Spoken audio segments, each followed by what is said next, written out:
जिंदगी में रंग भरला, फिर सुनसान कर गईला। हम तो तोहरे खातिर सबसे लड़ गई रही।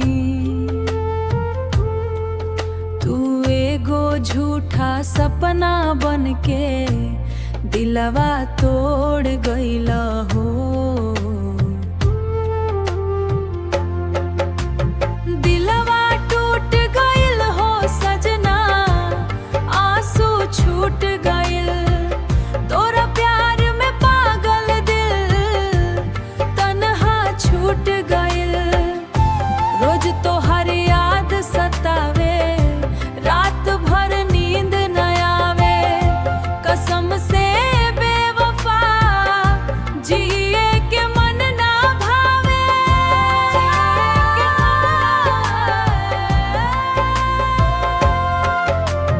बरखा के हर बूंद में चेहरा तो हर दिखेला।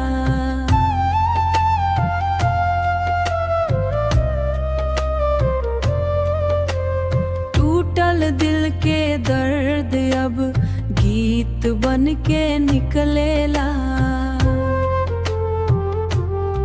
काहे झूठा प्यार दिखवला, काहे सपना सजवला। बीच राह में छोड़ के तू अकेले काहे चल गईला। दिलवा टूट गईल हो सजना, आंसू छूट गई।